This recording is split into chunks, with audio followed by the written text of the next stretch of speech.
내신 잡는 개코수학의 장희지 선생님입니다. 자, 우리 친구들 오늘 우리가 이제 배울 단어는요. 경우의 수에 이어서 확률이다라는 것을 정리할 수 있습니다. 자, 확률이라는 것은 사실 여러분들이 경우의 수를 구한 적 있죠. 자, 그를 이제 2번만 여러분들이 계산을 하시면 되고요. 수학적인 확률을 구하는 방법은 모든 경우의 수분의 그 사건이 일어날 수 있는 경우의 수를 체크하는 것이었다라는 것 익혀두시면 되고요. 실상 우리가 생활하면서도 확률은 너무나 많이 접하고 있는 사실이기 때문에 여러분들이 좀 자연스럽게 실생활과 연결을 하시면서 확률의 문제를 풀어나가시면 조금 더 재미있지 않을까 합니다. 자, 예를 들어서 우리가 뉴스를 통해서 일기예보 다 본 적이 있죠. 우리가 비가 올 확률이 60%입니다 라고 하면 사람들이 어떻게 합니까? 우선 1층이죠. 어떤 일을 대비하기 위해서도 우리가 좀 논리적인 사고에 대한 판단을 미리 할 수 있다라는 것을 확률을 통해서 접할 수 있다라고 생각하시면 되고요. 예를 들어서 뭐 어떤 대선 후보 우리가 선거를 할 때도 어때요? 자, 득표율이 한 60%가 된다라고 하면 그 사람이 거의 당선이 됐다라고도 예상을 할 수 있겠죠. 이런 것처럼 어떤 사고에 대해서 여러분들이 확률을 구하고 나면요. 조금 더 논리적인 판단이 가능하다라는 것도 체크할 수 있습니다. 하지만 주의하셔야 될 것은요. 단 이 확률의 수학적인 계산처럼 착오가 없이 모두 일어나는 것은 아니다라는 것. 대략적인 이 경험치, 즉 통계적인 확률을 거쳐서 수학적인 확률이 나왔다라고 생각을 하시면 돼요. 대략적인 어떤 수치화가 일정하게 만들어질 수 있는 그 확률이 어떻게 구해지는 것인지 수학적인 우리가 공식으로 좀 알아보는 시간을 갖겠다. 라고 생각해 주도록 하겠습니다. 자, 오늘 또한 우리의 개코 수학의 책으로요. 다양한 경우들을 만날 거예요. 자, 첫 번째 가장 큰 틀은요. 먼저 확률이 무엇인지 알아볼 거고요. 그들의 성질, 그 다음에 사건 A가 일어나지 않을 확률이다 라고 해서 모든 이제 확률에 대한 전반적인 요소들을 정리를 할 겁니다. 이어서요. 확률을 계산해 볼 거예요. 확률을 계산하는 방법들, 우리가 실제적인 이 경우의 수를 구할 때도 동시에 일어날 때와 동시에 일어나지 않을 때의 경우의 수 구한 적 있죠? 확률도 똑같습니다. 똑같아요. 똑같은 흐름으로 여러 가지 이제 확률들을 만나는 연습을 하도록 하겠다. 문제로서 좀 친해질 수 있는 부분은 여기가 되겠죠. 자, 그럼 먼저 확률이 무엇인지 알고 그 다음에 그의 성질은 무엇인지 오늘 두 가지 모두 챙겨보도록 하겠습니다. 자, 첫 번째로 확률은 무엇일까요? 또 다짐이랑 탄탄히 만나야 되겠죠. 마음의 준비는 되었겠지. 물론 오늘의 대결은 복불복 클래식 바로 까나리 액젓이다. 이런 거 TV에서 많이 본 적 있죠. 자, 여기까지 까나리 냄새가 풍겨오는군. 7개의 컵 중에 2개에는 까나리 액젓이 들어있지. 자, 어서 골라봐 라고 했습니다. 그러면 까나리 액젓을 마실 확률은 어떻게 될까요? 미리 한번 예상을 해보는 것도 재미있는 일이겠죠?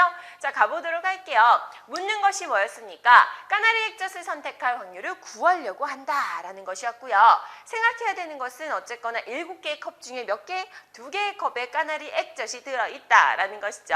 자, 경우의 수를 구했다면 정말 어려운 일이 아니다라는 걸 오늘 이 시간에 여러분들이 확인할 수 있을 거예요. 자, 보도록 할게요.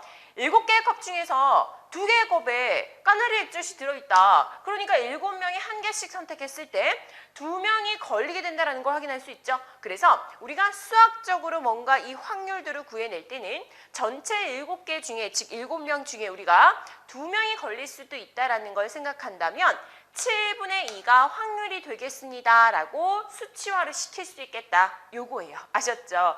항상 전체가 1이라면 그 중에 7분의 2만큼을 까나리 액젓을 먹을 수 있겠다라는 것을 생각할 수 있고요. 이때 확률이란 어떤 사건이 일어날 수 있는 모든 경우의 수를 n이라고 했을 때 각각에 일어날 수 있는 경우의 수를 a라고 한번 해보도록 하자. 그랬을 때는 n분의 a가 됩니다 라는 설명을 한 거예요. 어렵지 않죠? 계속해서 여러분들이 이제 요것만 기억하시면 확률 구하는데 그렇게 어려운 점은 없을 겁니다. 경우의 수 다시 한번 모든 경우의 수, 일어날 수 있는 모든 경우의 수 분의 그 어떤 사건을 줍니다. 그러면 그 사건이 일어날 수 있는 경우의 수를 체크를 하는 것이다. 그러니까 두 가지의 경우의 수를 구해서 분모 분자에다 표현을 한다라고 생각해 주시면 되겠습니다. 아셨죠? 예를 들어서 동전을 내가 던졌어요. 동전에 앞면이 나올 수 있는 이 확률은 어떻게 됩니까? 라고 했습니다. 동전을 일단 던져버리잖아? 그러면 앞면과 뒷면이 있죠. 2분의 전체 모든 경우의 수는 2야. 그중에 예를 들어서 앞면이 나올 수 있는 경우의 수, 즉 얘네를 체크한다면 그의 확률을 구해야 된다면 1이 되겠죠. 앞면 하나잖아. 그러면 이때 앞면이 나올 수 있는 동전 한 개를 던져서 앞면이 나올 수 있는 확률은 2분의 1이 되는 거예요. 아셨죠? 선생님 그러면요. 그 다음 무조건 2분의 1이 나머지 2분의 1이 앞면이 나오면 2분의 1은 또 뒷면이 나올 수 있겠죠. 그럼 다음에 무조건 뒷면 나옵니까?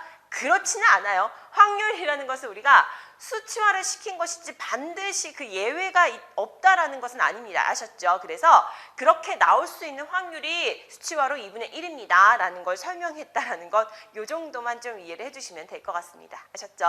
자, 그럼 이제 가보도록 할게요. 계속 반복된 얘기예요. 어떤 사건이 일어날 수 있는 모든 경우의 수분의 그 사건이 일어날 수 있는 경우의 수다라고 체크를 할 수 있고, 자, 우리 친구들이 지금 2학년이죠. 1학년 2학기 때 뭐 했죠? 상대도수 한 적 있지 않나요? 그죠? 그거 떠올리시면 돼요.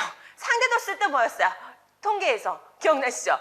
전체 모든 즉 도수의 총합에 그 계급에 해당하는 도수를 체크하지 않았어요? 그죠? 전체분의 부분을 체크했습니다. 그게 상대도수다라고 했었죠.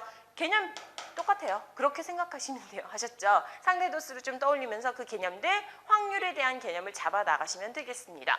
자, 그럼 이제 동전을 던져서 이거 했죠? 앞면이 나올 확률, 즉 동전의 뒷면이 나올 확률이 2분의 1이다. 그럼 다음에 반드시 뒷면이 나올까요? 라는 질문에 여러분들이 뭐라고 대답하셔야 돼요? yes라고 하시면 안 됩니다. 자, 동전의 앞면이 나올 확률이 2분의 1이 나옵니다. 근데 동전을 던지는 횟수가 커질수록 그 확률이 2분의 1에 가까워. 계속해서 통계적인 확률을 이렇게 했을 때, 실험을 했을 때 가까워진다는 뜻이지 꼭 반드시 그러하다라는 건 아니다라는 설명을 했었죠. 그래서 앞면이 한번 나왔다고 해서 다음에 꼭 뒷면이 나오는 것은 아니다라는 거 참고해 주시면 되고요.